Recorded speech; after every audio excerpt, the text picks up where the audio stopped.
Hey, it's Laura from Got Game, and today I'm going to be telling you how we can make our own javelin at home. If you haven't heard of javelin before, here is a few pictures to try and spark your memory.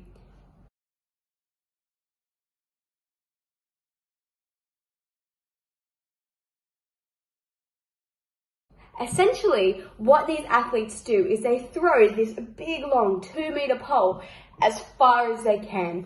It is so cool. It's kind of like sprinting and throwing at the same time, but not as heavy as a discus or a shot put. A really fun sport, I think. So we're gonna have a look how we can make one from home, and the only thing you need is some toilet rolls and maybe some sticky tape. You can even use paper towel rolls if you have them. Okay, so the first thing we're going to do is we're going to go put our toilet rolls out in the sun just to sanitize them.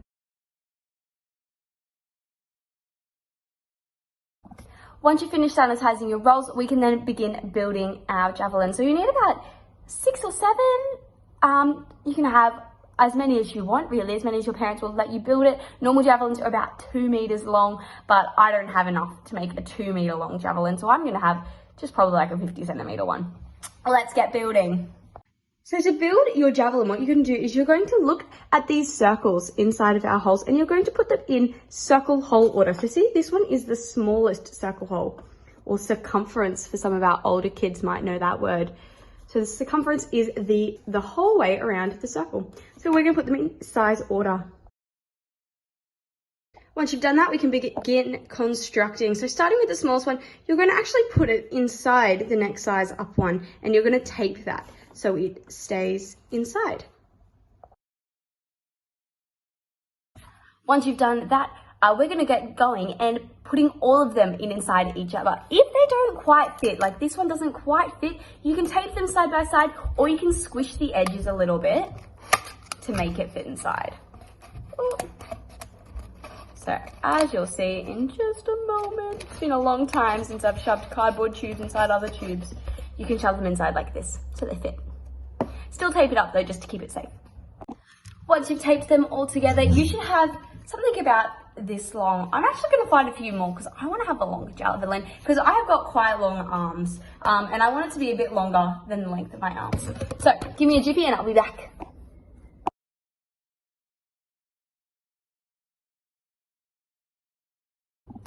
Once you've done all that, you can get on to actually constructing the tip of your javelin. If you've seen a javelin, they have a quite pointy tip, which is why it's got to be really important from when we're throwing it that you don't throw it near people.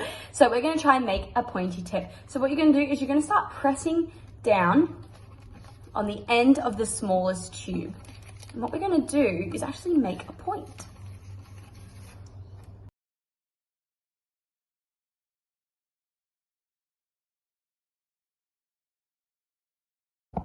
And voila, you've got yourselves a pointy javelin head. Remember, don't make it too sharp because we don't want to be hurting anybody, but where the javelin lands is actually on its point, so you need to have a point so you know if it's landing correctly. Javelin fun fact, did you know that some people can throw a javelin up to over 100 meters long? Think of the 100-meter sprint you do at your athletics carnival. That's how far some people can throw a javelin. Crazy. All right, we've added our extra few on the end. Don't worry if it's a little bit wonky. Mine's a little bit wonky. It'll still do the job. Okay, the next step is optional. I'm going to paint mine because I think what better than having a super cool javelin to be throwing. But if you don't want to throw it, that's okay. Don't want to paint it, that's okay as well. You can just fast forward over this next bit and go straight to how we throw.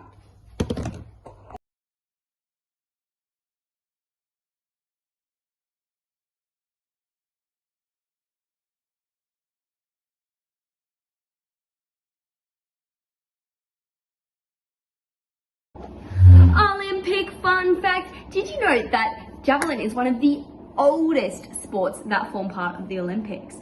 In the original Olympics, it formed part of the pentathlon, which is 5 sporting events. It was even used as hunting before it was part of the Olympics because it's basically a spear.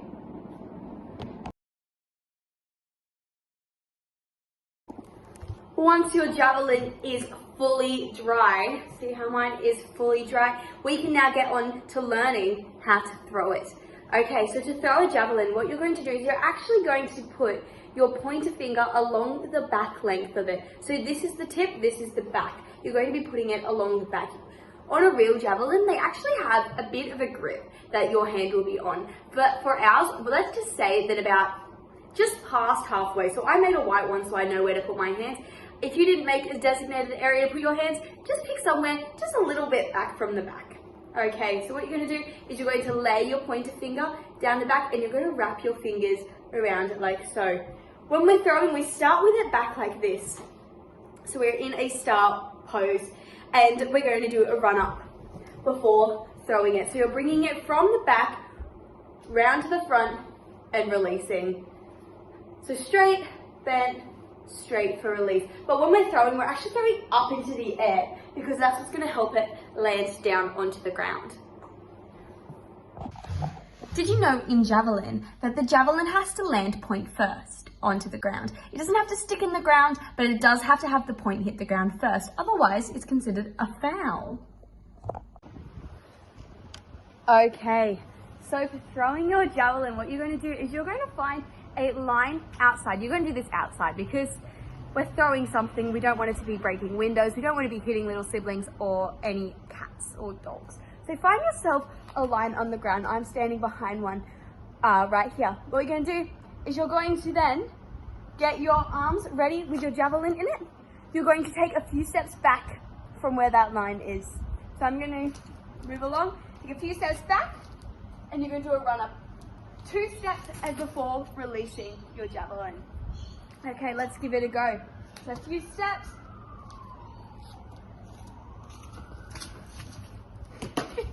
It won't throw as well as a proper javelin, but it will give you an idea of the technique. Why not try this with your family and make it an Olympic javelin competition?